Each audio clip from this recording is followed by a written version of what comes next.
Hola a todos y todas, muy buenas tardes. Les doy la bienvenida a esta clase número 21 de Historia, de preparación para la PSU. En la clase de hoy vamos a revisar el contenido que está expuesto ya ahí en la diapositiva, que es la Revolución Rusa y el mundo entre guerras. Entonces les traje esta primera caricatura que representa, como usted creo que ya lo vimos en la clase anterior, la figura del tío Sam y un mundo que está a punto de explotar. Que tiene que ver fundamentalmente con uno de los procesos más importantes del periodo entre guerras, que nosotros conocemos como la crisis del 29. Entonces, de alguna manera, gran parte de los procesos históricos, tanto políticos como económicos, que se van a desarrollar durante el periodo entre guerras, se explican a partir de las consecuencias que tuvo en distintas partes del mundo la crisis de 1929 o la caída de la Bolsa de Nueva York, como también lo conocemos. Entonces, la idea es que podamos entender qué tan relevante y dimensionar cuál es la relevancia de este proceso durante el periodo que vamos a revisar. Ahora, además de revisar el periodo entre guerras, nos quedó pendiente la clase pasada revisar la Revolución Rusa, por lo tanto, hoy vamos a trabajar esos dos contenidos. ¿Ya? Por lo tanto, nuestros objetivos son, por una parte, comprender las características de la Revolución Rusa y, en segundo lugar, analizar el impacto social y económico de la gran crisis de la economía capitalista, otro nombre para designar la crisis de 1929. Vamos a partir entonces con el primer contenido, que es la Revolución Rusa, y vamos a señalar los antecedentes. Nosotros entendemos que en términos generales la Revolución Rusa es un proceso de transformación profunda en todos los aspectos de la vida de las personas. Como revolución, y por lo tanto lleva ese nombre, implica la transformación política, económica, social y cultural, o sea, todos los aspectos de la vida, como ya dije. Y la que nosotros conocemos, o al menos la que nos interesa a efectos de la PSU, es la de 1917, esa que fue liderada por Lenin y que en el fondo terminó por convertir a Rusia y más tarde a la Unión Soviética en el primer sistema socialista en el mundo, proponiendo un nuevo modelo político y económico para la época de la que estamos hablando. Sin embargo, para que nosotros podamos entender ese proceso revolucionario del que estoy hablando en 1917, tenemos que entender primero sus antecedentes. Entonces, cuando nosotros hablamos de los antecedentes, tenemos que entender que si bien Europa, o gran parte de Europa, había llevado a cabo su proceso de revolución industrial durante el siglo XVIII y habían desarrollado y profundizado ese proceso durante el siglo XIX a través del imperialismo colonial, ocurre que en el caso particular de Rusia llegamos al siglo XX y Rusia estaba en condiciones de mucho atraso en términos económicos, sobre todo si lo comparamos con el resto de Europa. En este sentido, teníamos por un lado, y desde un punto de vista político, un poder ejercido por un zar, que en realidad tenía un poder que era absoluto y casi divino. Si lo comparáramos con la realidad europea del siglo XVIII, podríamos decir que es como una especie de monarca absoluto, solo que los rusos le llaman zar. En este caso el zar Nicolás II. En términos económicos, vamos a decir que básicamente es una economía agrícola y una economía agrícola de subsistencia. Y si también tuviéramos que hacer una comparación con Europa, podríamos decir que es una economía de subsistencia como la que en algún minuto, en la época medieval, tuvo gran parte de la Europa occidental. Por lo tanto, las personas cuando consumen estos productos derivados de la agricultura y de la ganadería, en general tiene que ver con la subsistencia, como está señalado acá en la diapositiva, y en realidad se produce para el consumo de todas esas personas, pero no para exportar, no para comerciar. Y desde ese punto de vista, entonces, desde el punto de vista económico, Rusia se encuentra relativamente aislada del resto del mundo. Y en términos sociales, que no es menos relevante y se relaciona con el primer punto, tenemos lo que en Europa, para el caso ruso tal vez no se aplica tanto el concepto, pero es ilustrativo, por eso lo pongo acá, una sociedad estamental. Entonces, esta sociedad estamental, que es la que se representa tradicionalmente con este triángulo, tenemos un grupo de personas que pertenecen cada una a un estamento, y ese estamento, su origen, determina la posición social que ocupan en general. Entonces, esto implica también que la condición social que se adquiere una vez nacido se va heredando con el tiempo. Por lo tanto, si una persona es campesina, entonces quiere decir que sus hijos y los hijos de sus hijos también van a ser campesinos. ¿Por qué esto es tan importante? Porque esta sociedad estamental es inamovible. Entonces, en el grupo en el que naces va a condicionar condicionar de alguna manera el grupo al que vas a pertenecer siempre. Entonces, desde ese punto de vista, si lo comparamos con la figura del zar, que es esta especie de monarca absoluto que yo señalaba, entonces tenemos por un lado a un grupo de la sociedad, que es el zar, toda su familia, y por así decirlo la nobleza, que están en la cima de la pirámide. Este zar o monarca absoluto tiene un poder que es casi divino, y tenemos a todo un grupo de la sociedad que depende de la voluntad y de la arbitrariedad normalmente de esta figura absoluta que es el zar, ¿ya?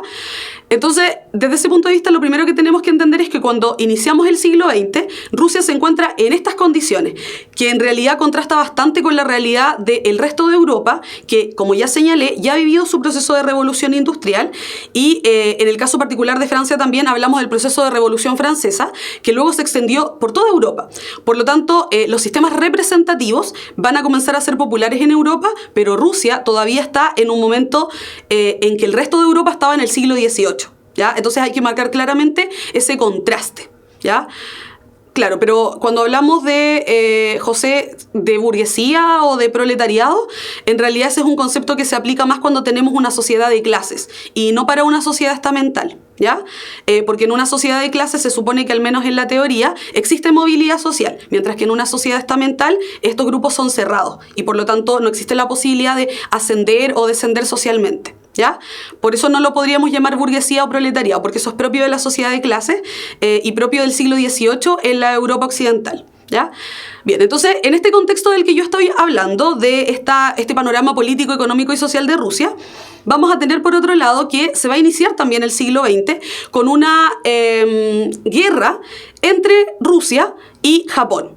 Tenemos que entender que como consecuencia del proceso de imperialismo colonial que se había vivido en el siglo XIX en Europa, varios países europeos habían conquistado territorios tanto en África como en Asia.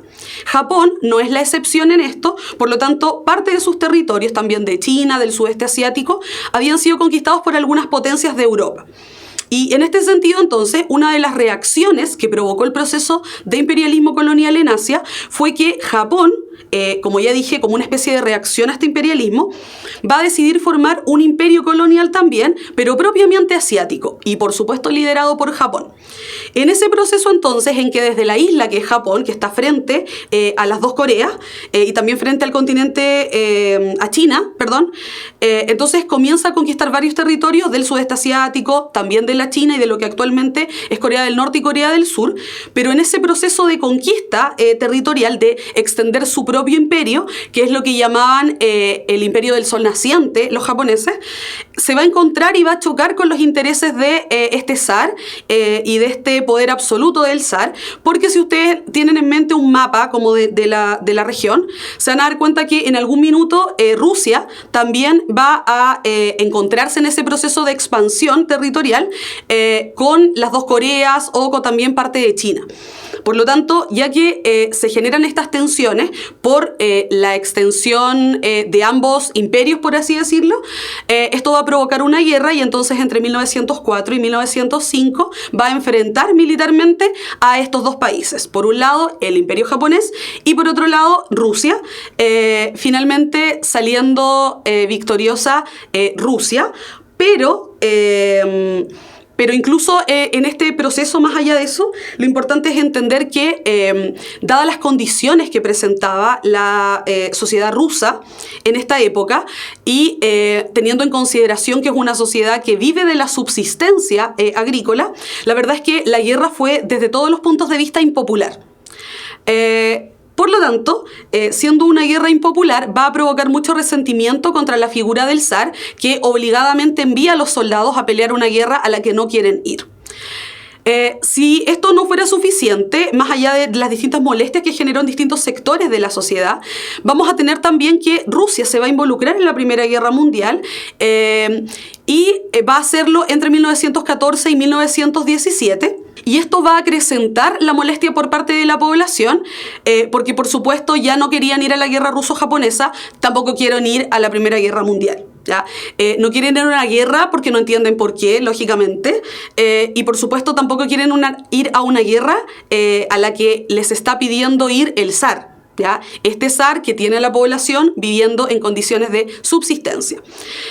Por lo tanto, entendiendo todo este contexto del que estamos hablando, la precariedad en la que vive la población y la molestia que generan estos dos conflictos territoriales y estos conflictos bélicos, es que a inicios del siglo XX y como consecuencia de estos procesos que ya he señalado, se van a generar una serie o van a surgir una serie de organizaciones, particularmente de manera formal en partidos políticos, que van a comenzar paulatinamente a canalizar el descontento de la población. Entonces, claramente, desde inicio del siglo XX existe molestia al interior de la sociedad rusa. Sin embargo, es muy diferente cuando partidos políticos dotan esa molestia de un componente ideológico. O sea, le ponen ciertas palabras y ciertos conceptos que son, por supuesto, políticos, y eso de alguna manera va dándole forma al pensamiento de las personas, a esa molestia a la que tal vez no le tienen un nombre, y eso va a permitir organizar paulatinamente la oposición por parte de la población hacia la figura del zar, ¿ya?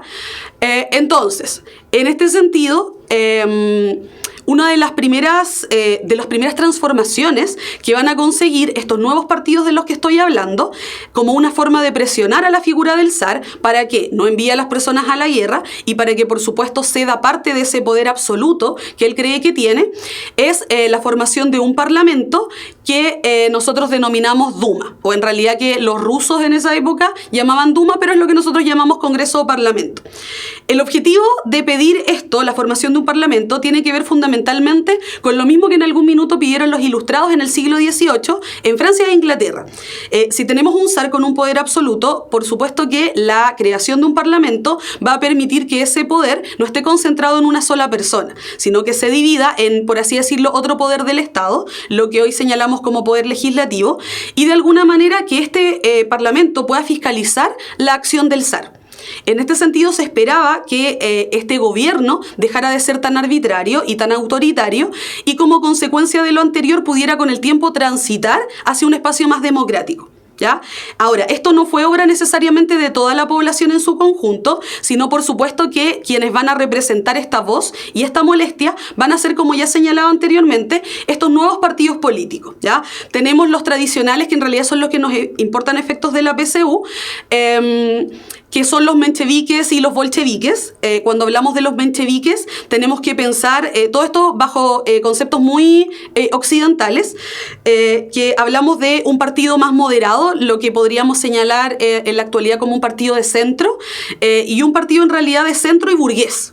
¿Ya? Sé que no podemos, y dije que no podíamos ocupar el concepto de burguesía todavía, pero si lo tratáramos de asimilar a la realidad actual, podríamos decir que es un partido de centro y que representa los intereses más bien de la burguesía, de personas que están relativamente acomodadas en la sociedad, no así de las clases populares.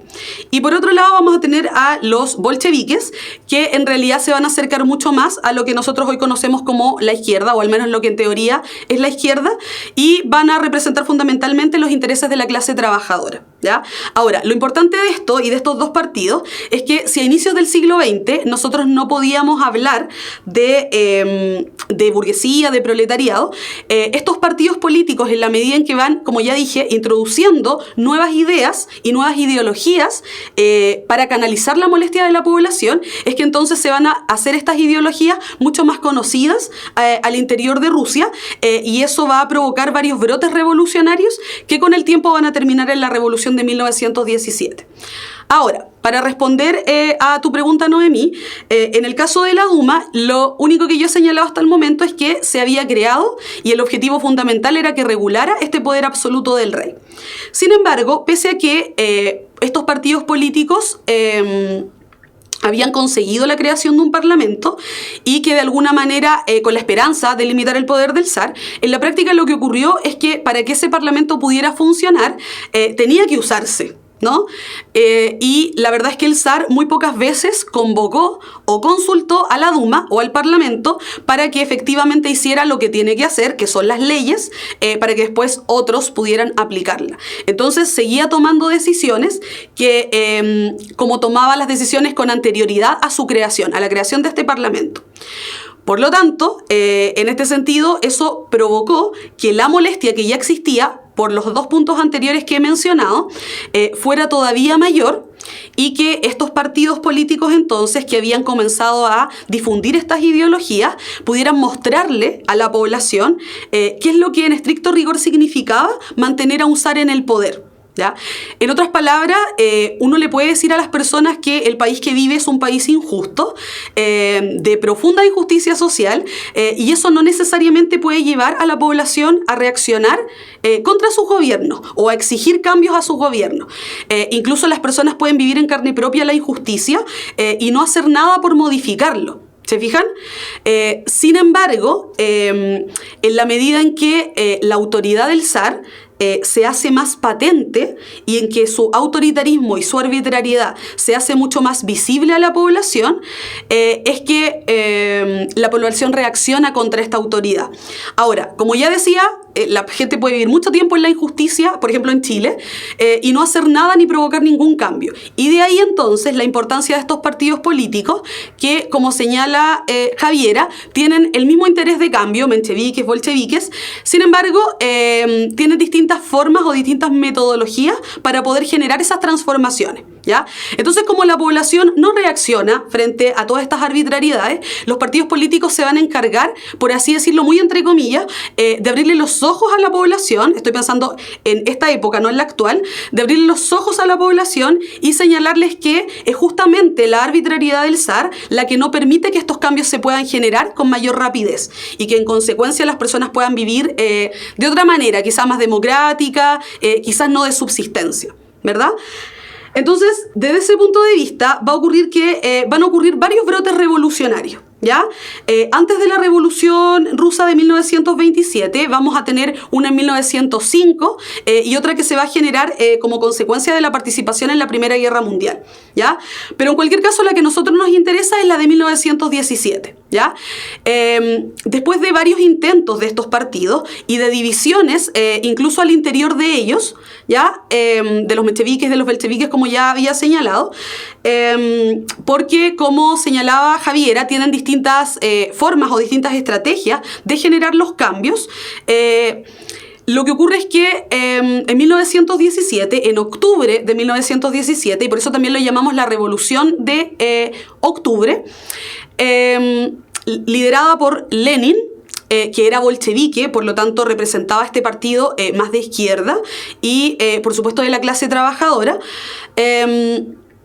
consiguen derrocar al zar, sacarlo de su puesto, por supuesto, y también a toda su familia, ¿ya?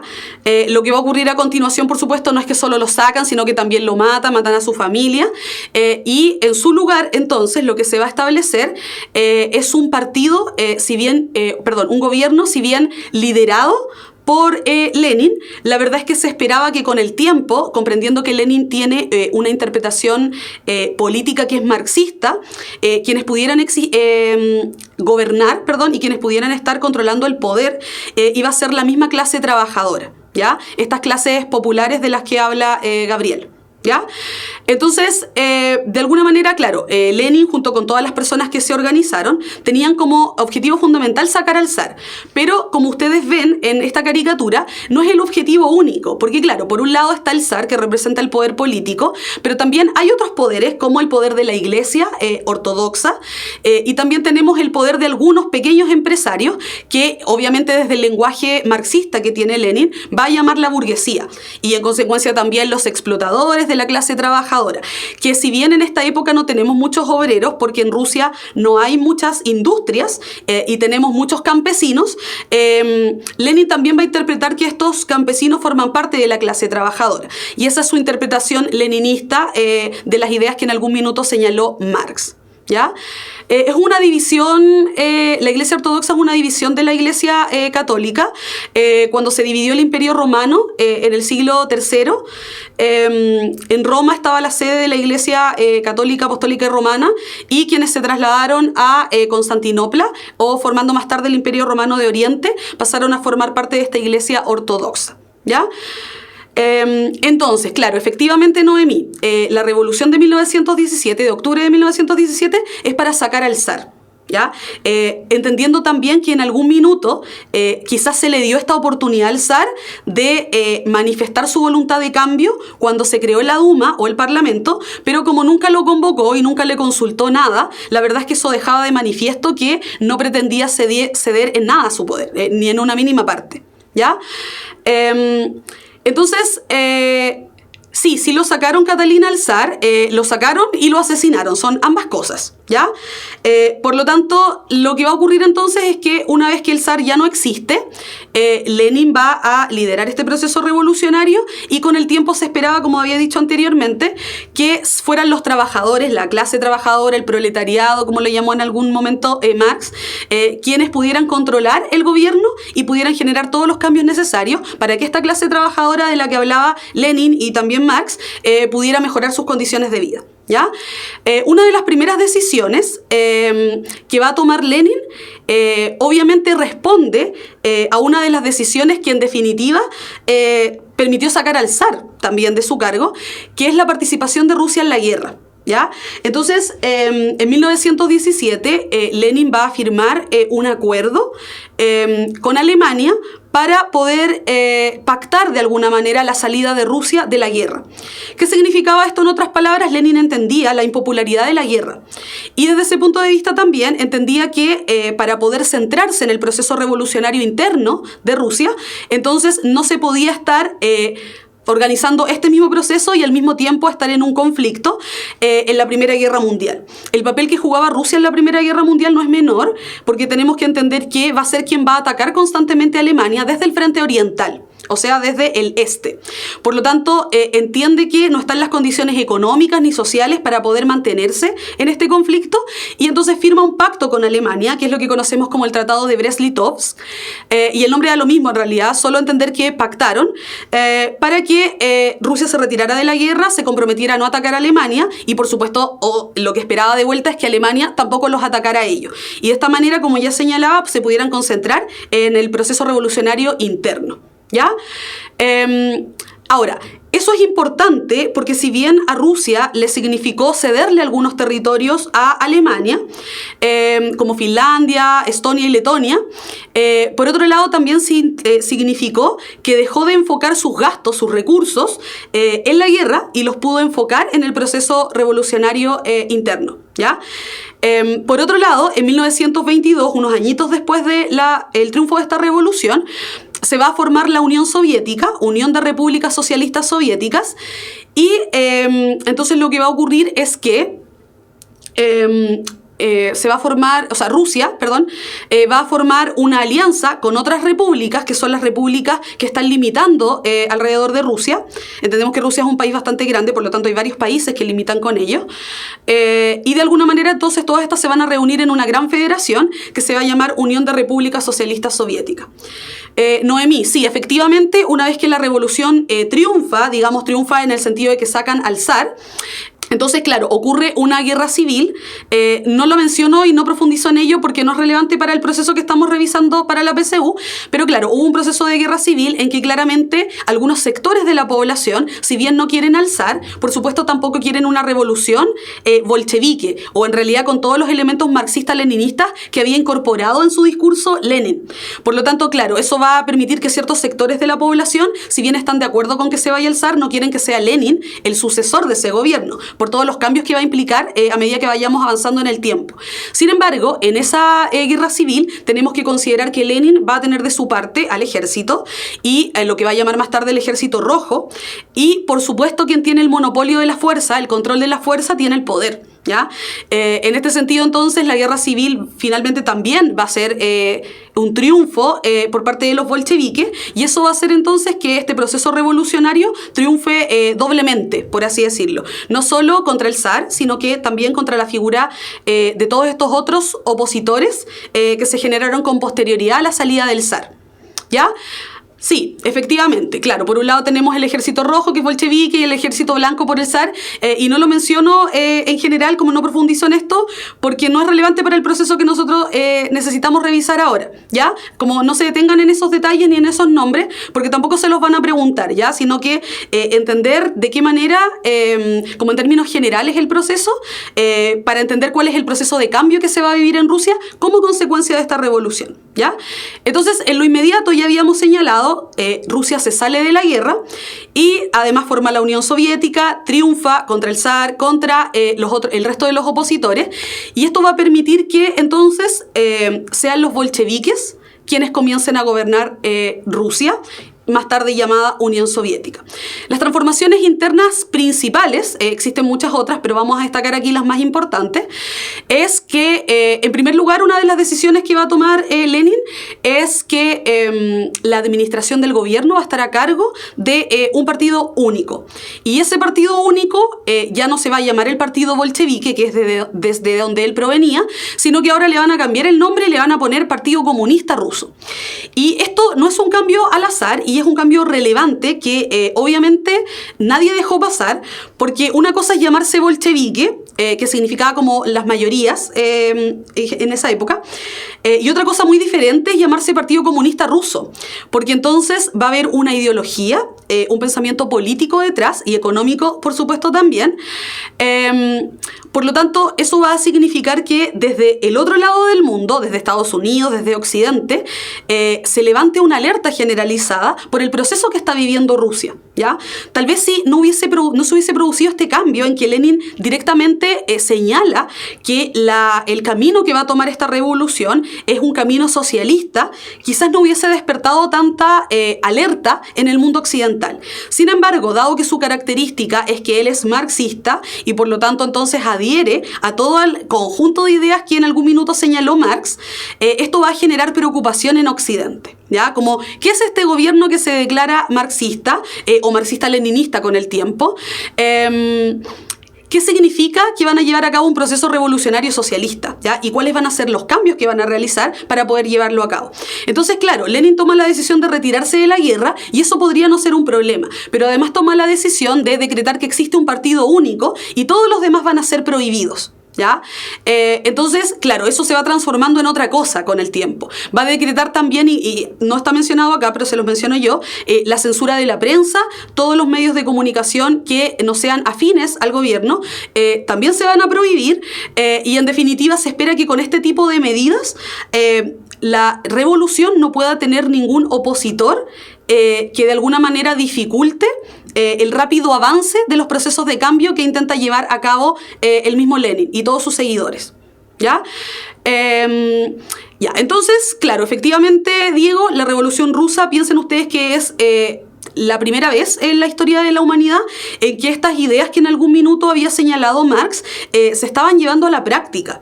Por lo tanto, el proceso revolucionario ruso es relevante hasta el día de hoy por eso, por ser los pioneros, por ser los primeros que pusieron en práctica algunas de las ideas que en algún minuto señalaba Marx, ¿ya? Entonces, desde un punto de vista político ya señalamos, ¿no?, censura a la prensa opositora, por supuesto, y la existencia de un partido único con la prohibición de todos los demás.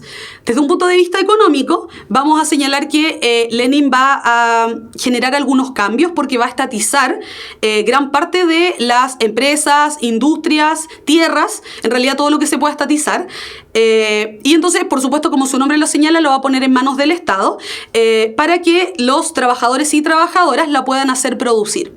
Entiendan que la línea de esto, yo sé que nosotros satanizamos mucho el concepto de socializar los medios de producción o de estatizar, ¿ya?, desde una mirada muy capitalista chilena. Pero el objetivo que tenía Lenin, siguiendo, como ya he dicho en muchas oportunidades, las ideas de Marx, era que en la medida en que todo es propiedad del Estado y que la propiedad privada, por supuesto, entonces no existe, eso permite repartir de manera más equitativa las riquezas al interior de la sociedad.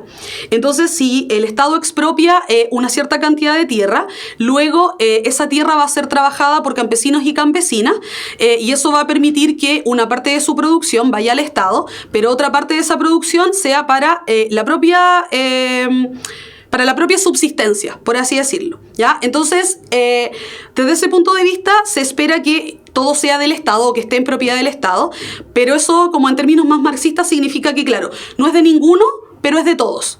Y desde ese punto de vista, quien mejor lo puede administrar es el Estado, ¿ya? O al menos eso señalaba Lenin y eso señaló Marx en algún minuto, ¿ya? Y sí, claro, por supuesto, siguiendo esa lógica de la tierra para el que la trabaja, ¿ya? Aunque en estricto rigor, el campesino y campesina tampoco es propietario de esa tierra, porque la tierra es de nadie, es de todos, y al mismo tiempo es de todos.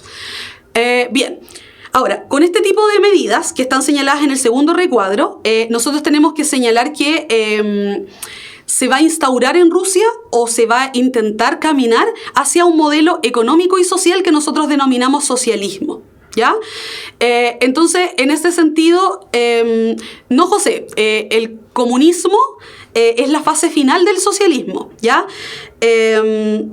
Ahora, durante la Guerra Fría hubo otros países del mundo que adoptaron este modelo político y económico, pero no fue todo el mundo, no fue todo el planeta Tierra el que se convirtió al socialismo, sino que en realidad van a ser solo algunos países que en general están más cerca de la órbita de influencia de la Unión Soviética, ¿ya? Entonces, no. Lo que decimos ahora, y cuando estamos ahora situados en 1917, es que la Revolución Rusa es importante por dos razones. La primera de ellas es porque pudo materializar una serie de ideas que hasta ese momento estaban solo en la teoría, ¿ya? Que son estas ideas marxistas de las que les he hablado. Obviamente con algunas interpretaciones diferentes que tenía Lenin, su propia interpretación del marxismo. Por eso lo llamamos marxismo-leninismo. Pero por otro lado también, y más importante que lo anterior, es que le va a ofrecer al mundo un modelo político y económico, bueno, y social también, que va a ser completamente diferente al que se conoce en el mundo hasta ese momento, ¿ya? Y si bien no todo el mundo se convirtió a ese modelo, sí va a estar allí como un referente, como ese referente que nosotros vamos a llamar socialismo, ¿ya? Ahora, socialismo y comunismo no es lo mismo, no nos vamos a tener en profundidad en eso, pero el socialismo es una etapa en que va a ser el proletariado o la clase obrera quien va a tomarse el poder y desde el aparato del Estado va a generar una serie de cambios y reformas para beneficiar a la clase obrera. Se espera, según lo que decía Marx en algún minuto, que cuando eso ocurra, cuando se realicen todas esas reformas necesarias, no va a ser necesario que exista el aparato del Estado, ni estas autoridades, ni esta administración, y eso va a dar paso con el tiempo a una sociedad comunista donde no exista ni la propiedad privada, ni las clases sociales, ni ningún tipo de autoridad, ¿ya? Por lo tanto, el comunismo vendría a ser la fase final de este socialismo, ¿ya? Entonces, sí, efectivamente, Belén, fueron los primeros en llevar a la práctica este conjunto de ideas que por ahora permanecían de manera teórica, ¿ya? Mira, la verdad, Noemí, es que todavía no existe ese proceso de aislamiento a Rusia. Eso se va a dar con posterioridad a la Segunda Guerra Mundial, en el proceso que José mencionó antes, que es el proceso de Guerra Fría, ¿ya? Entonces, para poder concluir, señalamos los antecedentes de este proceso de revolución rusa, entendimos qué es lo que fue de alguna manera aumentando la molestia de la población contra la figura del zar, cuál es la importancia que tuvieron los partidos políticos para poder canalizar esa molestia y a continuación también cuáles fueron las medidas más importantes que se tomaron en el corto plazo y en el mediano plazo una vez que la revolución de 1917 o la revolución de octubre triunfó en Rusia, ¿ya? Y entendemos entonces que su relevancia tiene que ver fundamentalmente con expandir al mundo, al menos la idea de que este modelo económico, político y social sí se puede llevar a la práctica, ¿ya? Claro, por supuesto, jamás confundir socialismo con comunismo. Son cosas totalmente diferentes y es muy probable que en la historia de la humanidad no tengamos una experiencia real de comunismo, sino más bien de socialismo quizás, ¿ya? Bien. Mire, les traje un ejercicio, lo puse entre medio para que después continuemos con el otro contenido, para que veamos qué tal aprendimos el contenido. Fíjense acá, dice, la Primera Guerra Mundial provocó importantes repercusiones en gran parte de los países del mundo, entre ellos Rusia. De las siguientes opciones, ¿cuál corresponde a uno de los efectos de este conflicto en Rusia? Letra A, acentuó la influencia de Rusia en Europa Occidental. Letra B, influenció el gobierno del zar para decretar la disolución de la Duma. Letra C, consolidó el liderazgo de los militares entre la población. Letra D, generó una mayor adhesión popular a los grupos opositores al zarismo. Y la letra E, promovió una alianza defensiva entre los países de Europa Oriental. Entonces, ¿qué dicen ustedes? Ya, la D, la B, la D, ¿qué dice el resto? ¿Cuál es su opción correcta? Voy a tomar agüita. Letra D. Ya, efectivamente, no lo vamos a marcar acá, pero la letra correcta es la letra D. Yo les señalaba en este punto, en el punto número 1, que va a ser un efecto muy relevante en la participación en estos conflictos, primero en la guerra ruso-japonesa, pero después la Primera Guerra Mundial y la participación en la guerra mundial. A eso se refiere la adhesión. ¿Ya? Significa que todas las personas se reúnen en torno a un líder o una persona porque comparten sus ideas. ¿Ya? A eso nos referimos, Diego, con adhesión. Entonces, si bien la guerra ruso-japonesa ya había tensado el ambiente entre la población obligada a ir a la guerra y la figura del zar, entonces la Primera Guerra Mundial va a agudizar esa tensión, porque obviamente si no querían ir a la Primera Guerra, por supuesto tampoco quieren ir a la Primera Guerra Mundial. ¿Ya? Entonces, cuando la pregunta señala, la alternativa señala, ¿generó una mayor adhesión popular a los grupos opositores al zarismo? Por supuesto que sí, porque colaborando o por medio de la influencia de estos partidos políticos de los que yo les hablé, entonces se canalizó la molestia de la población y lo que se argumentaba de fondo para oponerse al zar es que este zar entonces envía a la población a una guerra a la que la población ni está preparada para ir ni tampoco quiere ir. ¿Ya? Claro, efectivamente, cuando hablamos de la letra B, dice influenció el gobierno del zar para decretar la disolución de la Duma. La verdad es que no es que la Duma se haya disuelto, o Duma o Parlamento, sino que en realidad el zar nunca la convocó y nunca tampoco le pidió su opinión ni tampoco les permitió ejercer la labor que les correspondía, que era la labor legislativa, ¿ya? Pero el efecto inmediato de la Primera Guerra en Rusia es que esto va a permitir que la oposición se agrupe en torno, por oposición a la figura del zar, y entonces la revolución rusa pueda triunfar. Vamos a la segunda pregunta. Dice lo siguiente. La Unión de Repúblicas Socialistas Soviéticas, conformada tras la Revolución Rusa, se caracterizó, entre otros elementos, por: número 1, establecer un sistema de gobierno basado en las alianzas entre partidos políticos. Número 2, agrupar una gran diversidad de pueblos y culturas. Y número 3, implementar el modelo económico liberal en algunos estados europeos occidentales. ¿Qué señalan ustedes? Letra A. ¿Qué dice el resto? Ya, entonces, mirando su respuesta, fíjense acá. Dice la alternativa número 1, establecer un sistema de gobierno basado en alianzas entre partidos políticos. Ya, nosotros tenemos que señalar que una de las primeras medidas que tomó Lenin fue la prohibición de todos los partidos que eran opositores a este Partido Comunista Ruso. Por lo tanto, cuando hablamos de la Unión de Repúblicas Socialistas Soviéticas, si bien entendemos que es una federación, en cada una de estas repúblicas que van a formar parte de la Unión Soviética, también van a gobernar los respectivos partidos comunistas de cada una de estas naciones. ¿Se fijan? Por lo tanto, no podríamos decir que la 1 es correcta, porque no es la alianza de partidos políticos, sino que en definitiva quienes van a gobernar son los partidos comunistas de cada nación, y estos a su vez dirigidos por el Partido Comunista Ruso. ¿Ya? La número 2 dice agrupar a una gran diversidad de pueblos y culturas. Por supuesto que es correcta, y es correcta porque estas otras repúblicas que van a formar parte de la Unión Soviética tienen culturas diferentes, forman parte de etnias diferentes, tienen lenguajes diferentes también. Por lo tanto, no solo va a agrupar a Rusia y a los rusos, sino que también a una diversidad de pueblos y culturas, como señala la alternativa, que van a estar alrededor de este gran país que es Rusia. Y en el caso de la número 3 dice implementar el modelo económico liberal en algunos estados europeos occidentales. Pero la Revolución Rusa, como señalaba anteriormente, por lo menos del periodo en el que estamos hablando ahora, y como consecuencia inmediata de la Revolución Rusa, no va a implantar el modelo económico liberal, sino que va a implantar un modelo económico que es socialista, y tampoco va a ser en toda Europa, ¿ya? Ni tampoco va a ser en realidad en todas partes, sino solo en aquellas que forman parte de la gran Unión Soviética, ¿ya? Claro, efectivamente, ¿ya? Más allá de eso, de que hubiesen más de 100 naciones o que fueran más de 15 países, lo importante es entender que sí va a agrupar una gran diversidad, pero todas estas van a estar dirigidas por partidos comunistas, y en consecuencia también, entonces, van a implantar un modelo político y económico que es socialista también, ¿ya? No todos, Catalina. La verdad es que si bien en algún minuto el Imperio ruso, por supuesto, anexó muchos territorios que no eran rusos tradicionalmente y por lo tanto formaban parte de otras naciones, en el periodo en que se forma la Unión Soviética también se van a incorporar nuevos grupos. No, Carlos, no vamos a señalar que es como el modelo de crecimiento hacia adentro iniciado por los gobiernos radicales en Chile, porque eso nosotros lo llamamos keynesianismo, ¿ya? Que es la reforma que se hizo al sistema económico capitalista, pero eso no es socialismo, ¿ya? Si bien el Estado va a intervenir en la economía, vamos a hablar ahora de esto, el Estado va a intervenir en la economía, la verdad es que no le podemos llamar sistema socialista.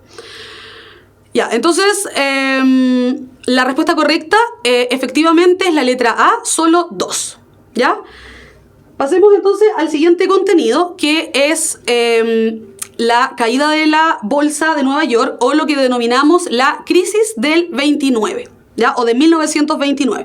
Tenemos por un lado entonces el proceso ruso, tenemos también que ha señalado un nuevo modelo político, económico y social, y por otro lado vamos a ver lo que está pasando en Occidente, desde Europa Occidental y hacia Estados Unidos.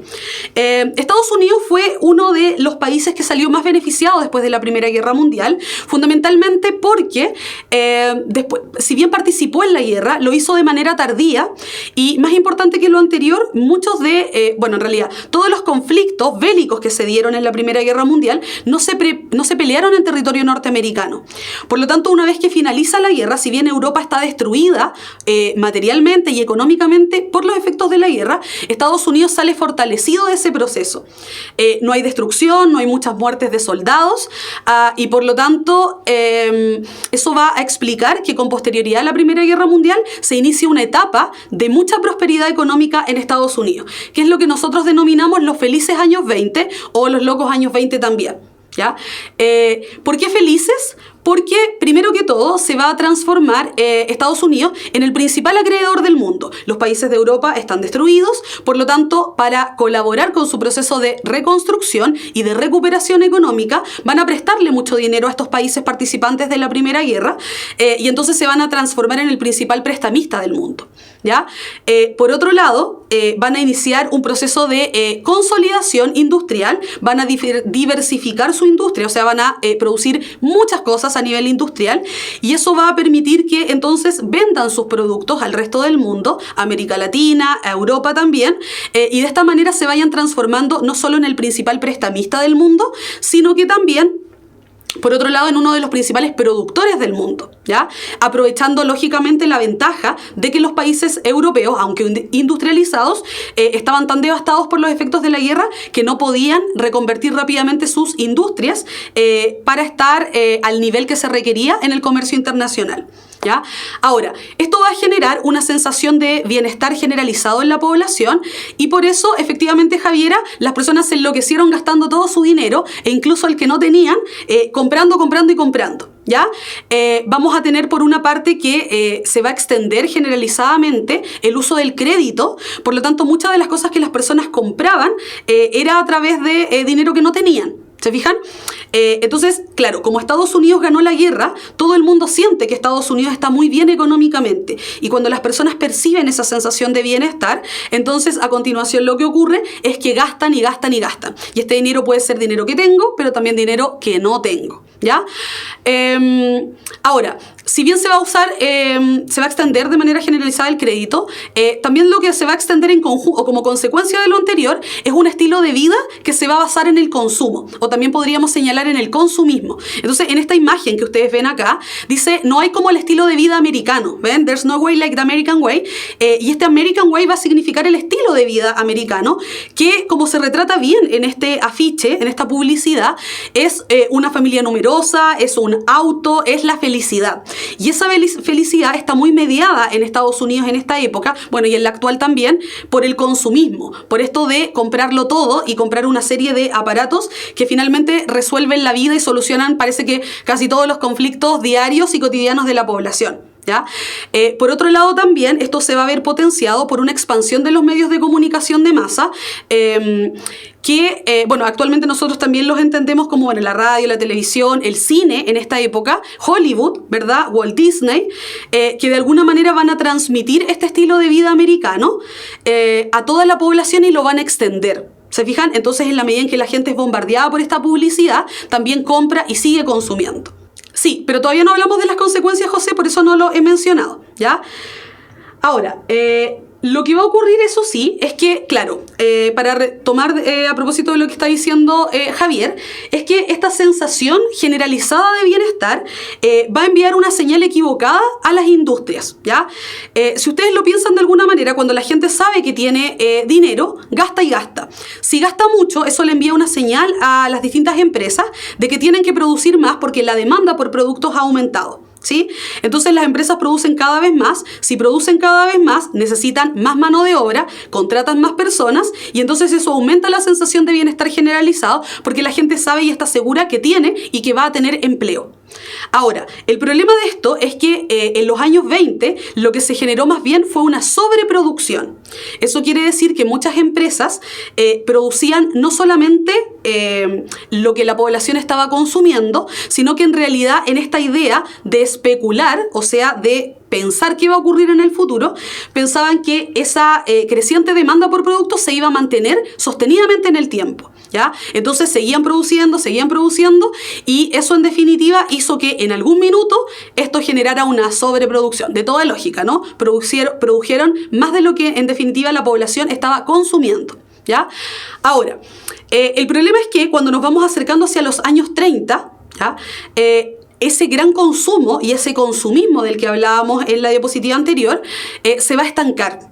O sea, claro, efectivamente la gente tiene dinero y se puede comprar una radio, un televisor, puede ir al cine, puede salir a bailar, puede gastar todo su dinero y comprarse todos los electrodomésticos del mundo y en algún minuto ya los tiene. Por lo tanto, no compra más. Y entonces eso va a hacer que la sobreproducción se note mucho más a medida que nos vamos acercando al año 1929. El problema es que como las empresas especularon, o sea, pensaron para el futuro, que ese consumo por parte de la población se iba a mantener muy alto siempre, no se dieron cuenta que estaban produciendo más de lo que la población efectivamente iba a consumir, ¿ya? En este sentido, entonces, esto se va a transformar en un problema, porque lentamente, muy lentamente, algunos grupos de la población se van a dar cuenta que la producción es mayor que la demanda por producto y que entonces esto en algún minuto puede desembocar en una crisis. Eso por un lado. Por otro lado, vamos a tener también que se va a dar mucho la especulación financiera. Esto quiere decir entonces que muchas personas como forma de enriquecerse rápidamente van a utilizar la estrategia de la compra de acciones. Entonces, ya que muchas empresas en esta época están prosperando en términos económicos, van a comprar acciones de esa empresa, se van a transformar por lo tanto en accionistas, esperando que en la medida en que esas empresas crezcan económicamente, eso pueda repercutir en riquezas para ellos. El problema de esto es que, claro, esta especulación financiera y esta compra de acciones también se basa en la idea de que la prosperidad económica se va a mantener en el tiempo, ¿ya? Pero en la medida en que la población comienza a darse cuenta, algunos economistas o algunos más audaces en realidad en poder vislumbrar hacia el futuro, se dan cuenta del problema que representa la sobreproducción y la sobreespeculación financiera, es que entienden que en algún minuto esto va a desembocar en una crisis y comienzan a vender sus acciones, ¿ya? ¿Qué es lo que se espera? En definitiva, que se puedan vender sus acciones antes que todo el mundo comience a vender sus acciones, porque las empresas se den cuenta que han producido más de lo que deberían, que la gente no va a comprar esos productos y entonces sus acciones en la bolsa caigan o comienzan paulatinamente a caer. Entonces, claro, esto va a ser como un efecto dominó porque algunos empezaron a vender sus acciones y el pánico comenzó a extenderse generalizadamente. Porque, claro, la pregunta es, ¿por qué están vendiendo estas personas sus acciones si se supone que todo está bien en términos económicos? Entonces, claro, eso envía una señal al resto de la población a que también venda sus acciones. Y, claro, efectivamente lo que nosotros conocemos como el jueves negro o la caída de la bolsa de Nueva York es un día, jueves, ¿no? Por eso jueves negro, en 1929, en que muchas personas acuden masivamente a la bolsa de Nueva York a vender sus acciones antes que el precio de esta descienda a tal punto que en realidad no valgan nada. Y el problema de eso es que, bueno, si todo el mundo va a vender sus acciones, eso finalmente significa que las empresas dueñas que están poniendo a la venta sus acciones están quebrando, ¿Se fijan? No tienen rentabilidad económica. Y desde ese punto de vista, entonces, va a significar a su vez que si todo el mundo quiere vender sus acciones, el valor de estas va a ir bajando, hasta que no valga nada, ¿ya? Tal como lo anticipaban algunos con anterioridad.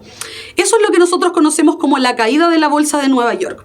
Si las empresas ven que todas sus acciones están siendo vendidas y que en consecuencia su valor baja notablemente, eso va a significar que en definitiva las empresas quiebren. Ya no tienen accionistas, ya nadie quiere sus acciones, por lo tanto van a quebrar. Si las empresas quiebran, entonces van a tener que muchas de ellas cerrar.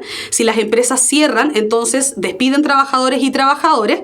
Si hay cesantía, entonces la población no gasta, ya no consume tanto como antes, y esto entonces se transforma en una crisis generalizada en términos económicos, ¿ya?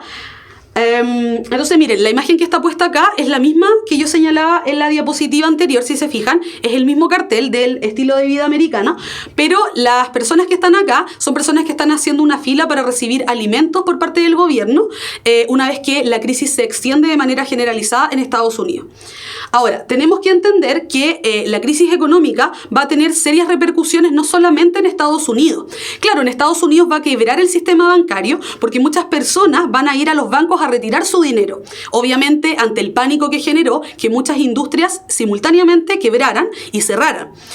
Al mismo tiempo va a disminuir la producción industrial por razones lógicas, las empresas cierran, va a disminuir y se va a contraer el consumo porque la gente no tiene dinero, porque no tiene trabajo, el desempleo va a subir a niveles históricos en el caso de Estados Unidos y también, por supuesto, va a haber, y todo esto se va a canalizar en una creciente molestia por parte de la población, ¿ya? Eso en Estados Unidos, ¿ya? La gente ahí pidiendo un trabajo, ¿no?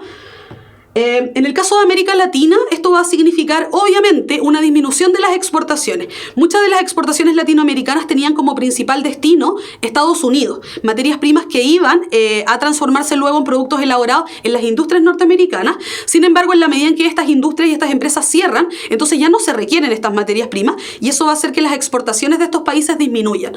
Obviamente esto va a repercutir y va a generar una crisis, va a producir cesantía y porque además muchos de los créditos que Estados Unidos había mantenido con algunos países latinoamericanos se van a cortar de manera inmediata como consecuencia de la crisis, ¿ya? En algunos países de Latinoamérica van a surgir muchos líderes populistas que van a llegar al poder como aprovechando un poco esta instancia crítica en términos económicos que están viviendo estos distintos países. Y en Europa va a significar el estancamiento de las economías porque recuerden que la mayoría de estos países se está reconstruyendo con dinero norteamericano que ahora ya no va a llegar. Piensen que, por ejemplo, en el caso de Alemania, Alemania había recibido mucho dinero en préstamo, por supuesto, por parte de Estados Unidos. Entonces, claramente en la medida en que ese dinero ya no llegue, las condiciones que ya eran críticas con posterioridad a la Primera Guerra Mundial se van a agudizar todavía aún más en este minuto. Obviamente también va a haber desempleo y también va a haber malestar social. Esta imagen que está acá es una imagen de Chile de los años 30 en que se hacían ollas comunes para poder alimentar a la población que en realidad estaba en las calles sin trabajo y prácticamente en condiciones de vagabundos y de pobreza extrema como consecuencia de la crisis. Lo importante de entender esto entonces es que si bien la crisis se produce en Estados Unidos, los vínculos comerciales que tiene Norteamérica con América Latina y también todos los vínculos como consecuencia de los préstamos de los que yo hablaba anteriormente, es que la crisis se va a extender por todo el mundo occidental al menos, ¿ya? Ahora, ¿por qué esto es tan relevante? Porque en realidad quienes se van a ver afectados por la crisis van a ser los países que tienen sistemas económicos capitalistas. Pero si hubiésemos mirado en esa época al otro lado del mundo, nos damos cuenta que en el caso particular de Rusia y de la Unión Soviética, estos países no se ven afectados por la crisis del 29, justamente porque su modelo económico no es capitalista. Entonces esto despertó una alerta generalizada en Estados Unidos, sobre todo de la mano del presidente Roosevelt, Franklin Delano Roosevelt, que en realidad para evitar que la población pudiera mirar con simpatía el modelo político y económico de la Unión Soviética socialista como consecuencia de los nocivos efectos de la crisis del 29, es que entonces va a proponer una serie de reformas económicas al interior de Estados Unidos para paliar los efectos de la crisis. De esta manera entonces evitar que aumente el malestar social, no solamente en Estados Unidos, sino que también en otras partes del mundo, y que como consecuencia de ese malestar social las personas pudieran mirar con buenos ojos este modelo socialista, ¿ya?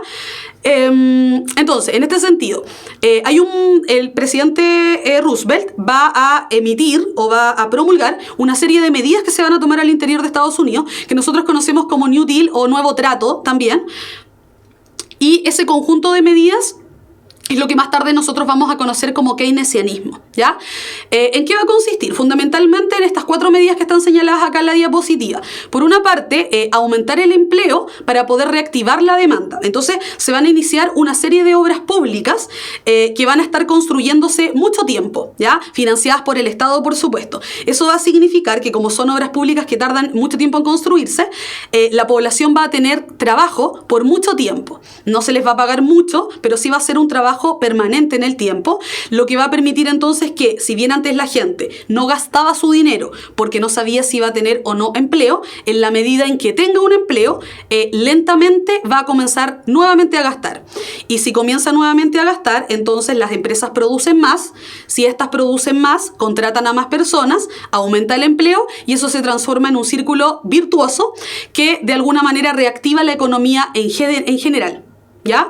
Entonces, claro, en segundo lugar se inician estas obras públicas para poder reactivar la demanda y la economía en general, y también se inician una serie de reformas legislativas a la jornada laboral y también a los salarios. Se establece una jornada mínima y máxima de trabajo y también se fija el salario mínimo.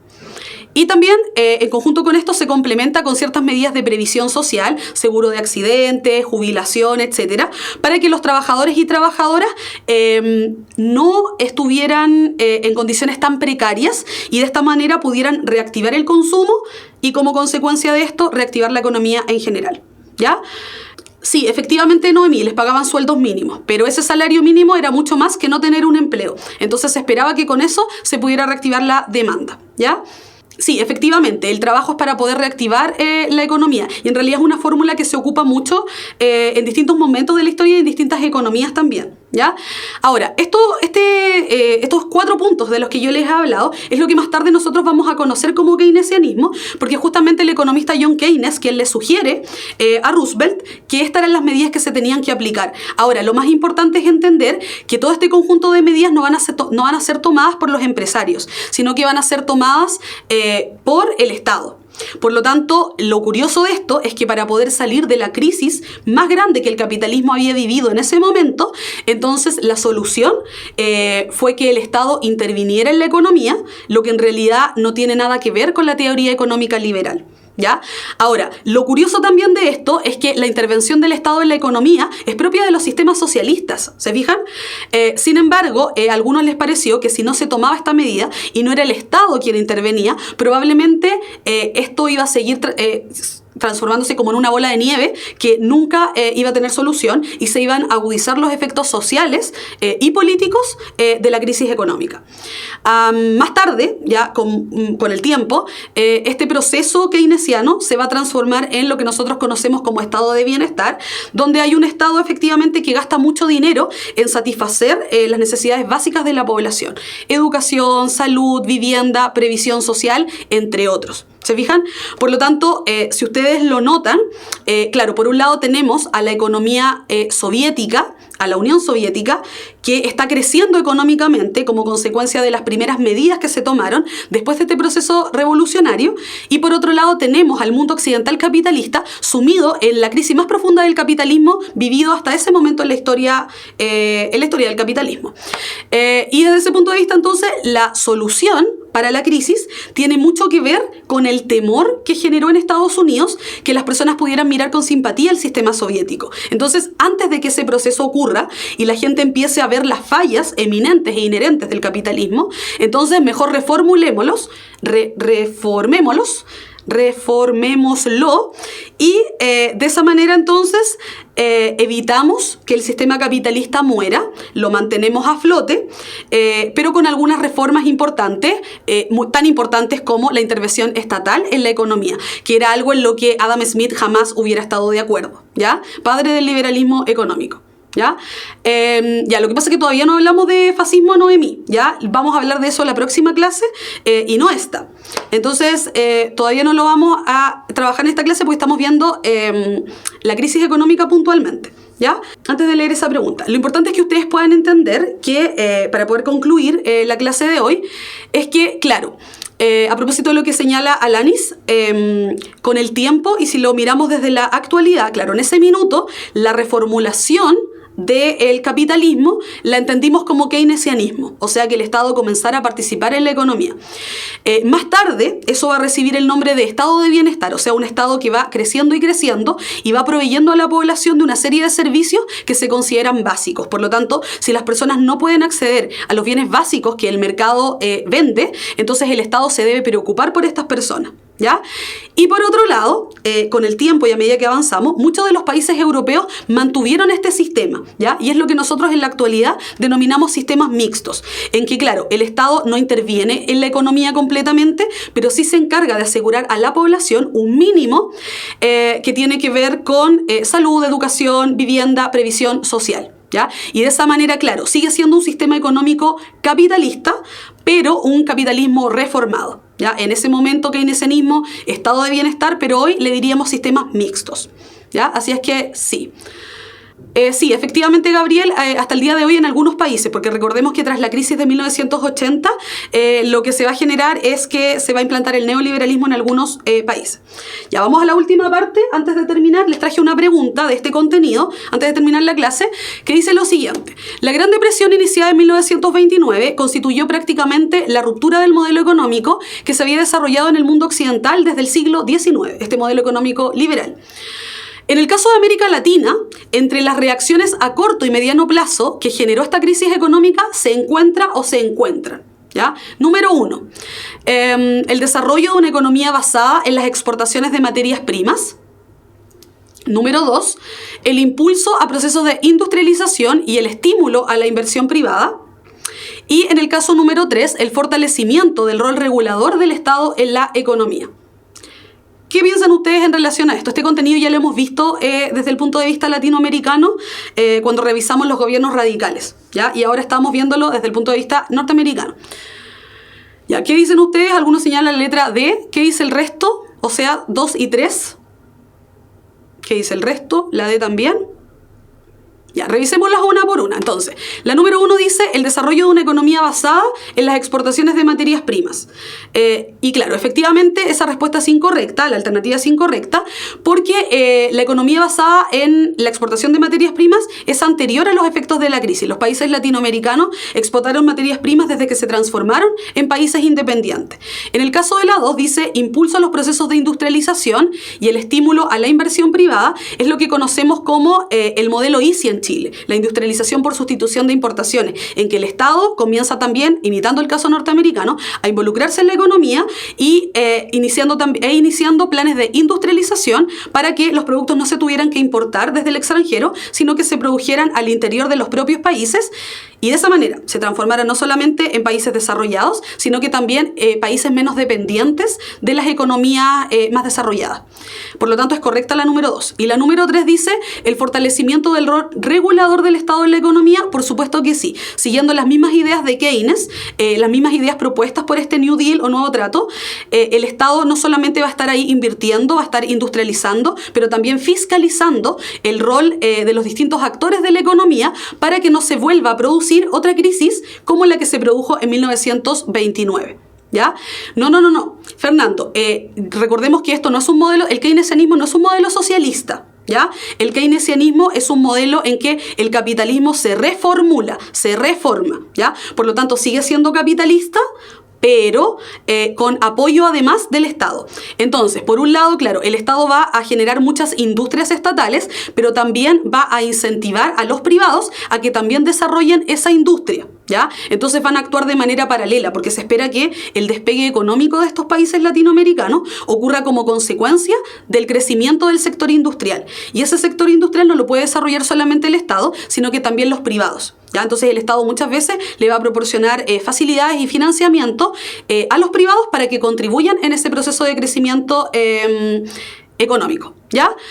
Bien, entonces, si ustedes se fijan, lo que nosotros tenemos que entender, y les traje una última cita antes de que terminemos la clase de hoy, porque no vamos a revisar los totalitarismos. Una cita del historiador Eric Hobsbawm que resume muy bien este proceso. Ya dice, si no se hubiera producido la crisis económica, no habría existido Hitler y casi con toda seguridad tampoco Roosevelt. Además, difícilmente el sistema soviético habría sido considerado como un antagonista económico del capitalismo mundial y una alternativa al mismo. El mundo de la segunda mitad del siglo XX es incomprensible sin entender el impacto de esta catástrofe económica. Entonces, como yo les señalaba, al principio, cuando veíamos esta misma caricatura, todo lo que pasó en el periodo de entreguerras, incluyendo el ascenso de los sistemas fascistas en Europa, van a ser evidentemente una consecuencia de la crisis. La relevancia de Estados Unidos después de la Primera Guerra Mundial es tal que, en definitiva, una vez que este sistema capitalista colapsa en Estados Unidos, todos aquellos que dependen de alguna manera de su prosperidad económica también se van a ver afectados. Ahora, ¿por qué Hobsbawm señala que sin la crisis no hubiera existido Roosevelt? Porque claro, efectivamente no se hubiesen aplicado estas medidas de corte keynesiano si no hubiese existido la crisis. Y tampoco hubiera existido Hitler, porque justamente uno de los elementos que favoreció la llegada de Hitler al poder va a ser los nocivos efectos que la crisis del 29 generó en Alemania. ¿Se fijan? Efectivamente, de la mano de ese nacionalismo exacerbado. Por lo tanto, lo más importante entender que, claro, cuando en esta caricatura se muestra al tío Sam, un poco esperando que estalle este mundo, claro, otra vez el proceso de estallido no fue voluntario, no fue deliberado. Sin embargo, lo que sí sabemos es que una vez que la crisis ocurrió, el mundo capitalista occidental casi completo colapsó, a excepción de la Unión Soviética, que tiene un sistema económico diferente y que por lo tanto se va a transformar en un antagonista de este modelo capitalista, y que después en la Guerra Fría vamos a poder ver con toda claridad cómo se enfrentan ideológicamente, ¿ya? Sí, por supuesto que sí. O sea, claro, ese tipo de cosas como eliminar la propiedad privada es lo que Estados Unidos no está de acuerdo, y el liberalismo económico tampoco, ¿ya? No. En el caso, José, de la pregunta, eso es válido para América Latina y para Chile. Toda América Latina era exportadora de materias primas desde inicios del siglo XIX, desde que se transformaron en países independientes, ¿ya? Entonces, los voy a dejar invitados a todas y a todas para la próxima clase, en que vamos a revisar el segundo efecto de este proceso de crisis, que es lo que llamamos el ascenso de los totalitarismos, ¿ya? Primero de la mano de Hitler, no en Alemania, de Mussolini en el caso de Italia, y bueno, como algunos también señalan, algunos autores, el sistema estalinista en la Unión Soviética. ¿Ya? Que estén muy bien, que tengan una linda tarde, una mejor semana. Espero que hayan aprendido mucho en esta clase y los dejo a todos y a todas invitadas para la próxima, el próximo miércoles. Que estén muy bien y que tengan una muy buena semana. Adiós.